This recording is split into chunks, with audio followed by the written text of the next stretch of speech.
Welcome back. In today's video, we will dive into caching strategies and discover how picking the right one can dramatically improve your app's performance while saving costs. We will go through cache aside, read through cache, write through cache, write around, and write back. So let's dive into it. Before we start, why caching strategies matters. Caching, when done right, can reduce response times, decrease load on database, and minimize costs. But you can't just slap any cache on your system and hope for the best. You need the right approach for your data and access patterns. For instance, is your system write heavy, or is data written once and read multiple times? A caching strategy for a top 10 leaderboard in a mobile game will be totally different than one for a user profile service. We need to break down the most common strategies to see which is best for you. We start with caching aside.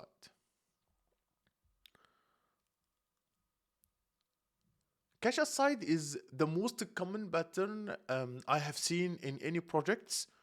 The applications check the cache, like if the data is there, we get a cache hit. Like this we call a cache hit, which is super fast. If the data isn't there, we call this a cache miss. If the data isn't in the cache, the app goes to the database, okay? And it will fetch the data, then stores it in the cache so the subsequent reads are hits. And after that we might have and after that we store the data in the cache. Also we have what we call stale data because the app writes directly to the database. The cache can get out of sync. Often we will apply a time to live. The time to live is used to eventually expires stale data. The use cases of this strategy, it's great for read-heavy workloads like user profiles, catalogs, things like that. It's great in resilient to cache failures, like if the cache goes down, the system still hits the database. You can store aggregated or combined data in the cache under a custom key. What are the trade-offs of this strategy? If data changes often, you require a real-time freshness, you will need additional invalidation logic or accept some staleness until the time to live expires. First request after cache miss is slower because it hits the database. Okay. Next we have read through cache. The read through cache, or in the read through cache strategy, the cache sits in line within the database. On a cache miss, the cache itself handles fetching data from the DB, populates the cache, and return the data to the application. Similar to a cache aside, but the logic to fetch the data resides in the cache layer rather than the application. Data model in the cache mirrors the database models, which is less flexible than cache aside. It's suited for read-heavy scenarios like frequently accessed content like news, stories, or something like that. The pros of this strategy, it simplifies your application code since the cache deals with misses automatically. Also, it's easy to combine with a write-through cache strategy for consistency. But what are the cons? First-time requests will still incur a miss penalty. Number two, the cache warning is often needed so you don't pay the penalty repeatedly. Okay, next we have write through cache. With write through cache, data is written to the cache and database synchronously. This ensures they stay in lockstep but adds latency because each write goes through two steps. One, app writes data to the cache. Two, cache immediately writes data to database, like blocking until it's done. Three, both cache and database are now in sync.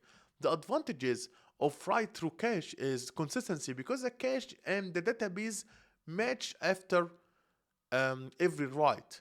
It's easy to pair with read through cache, like for a fully inline cache that handles both read and writes, you can integrate with them. The disadvantages, like higher write latency, because two writes per operation, because we write through the cache and the database. And also, like, not ideal if you're dealing with massive write volumes or need super fast writes. Also, there is write around. In the write around, your application writes data directly to the database, bypassing the cache.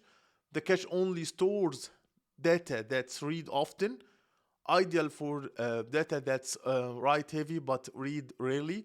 For example, logs or real-time events that might not be relevant to every user. You can pair this with either cache aside or read through cache. This one, you don't clutter the cache with data that's really accessed, and you can reduce the cache storage. But the problem that if recently that written data is needed soon after, you will have a cold cache and incur a miss penalty. Next, we have write back. Okay. Finally you have write back, similar to write through cache, but the write to the database is done asynchronously. The cache immediately acknowledge the write to the application and then later persists to the database in patches for after a delay. Why we use that? This used for faster writes, like you only wait for cache to update before returning success to the user. 2, good for write heavy, like if your system sees a lot of writes, this can help handle spikes and reduce DB load. Oh no. And reduce the DB load, especially if the DB charges by operation. Number 3, danger, like if the cache fails before it writes to the database, data can be lost. Also, the database can lag behind this one. This is a danger. The use cases of this strategy is great if you can tolerate eventual consistency and want to handle a burst traffic. It's a must-have robust backup and failover for the cache to avoid losing data. Okay. Right now we need to talk about choosing the right strategy. How we do that? How we choose? So select the best caching strategy depends on your workload and data patterns. Like read heavy and need a simple code, use cache aside or read through cache. Consistency is crucial with many reads and writes. Use write through cache and read through cache combined. Write heavy but less frequent reads, use write around or write back. Need blazing fast writes and they can handle eventual consistency, you can use write back strategy, might be your best friend for that. If you pick a strategy that doesn't match your access pattern, you could end up with extra latency or wasted cache space. Okay, so we can make like a wrap up.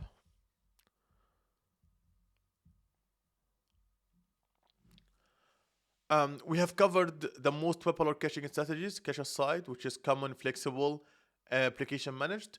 We also talked about read through cache, like it's in line with database for reads, simpler for the app. Number 3, we talked about write through cache. It ensures immediate consistency but adds write latency. Number 3, we have write around, skip the cache on writes, cache on read. It's good for data read infrequently. Number 3, write back, asynchronous async update to the database, the fastest writes, but risk of data loss if the cache fails. Understanding your read versus write patterns and consistency needs is the key to choosing the right approach. If you get it right, you will enjoy lightning fast response times, a happy user database, and potential lower infrastructure costs. Thanks for watching this video. If you found this video helpful, give it a thumbs up and subscribe for more system design and performance tips. Leave comment about your own caching experience. What's worked best for you? I would love to hear it about. I would love to hear it. Until next time, keep your cache warm and your latency is low.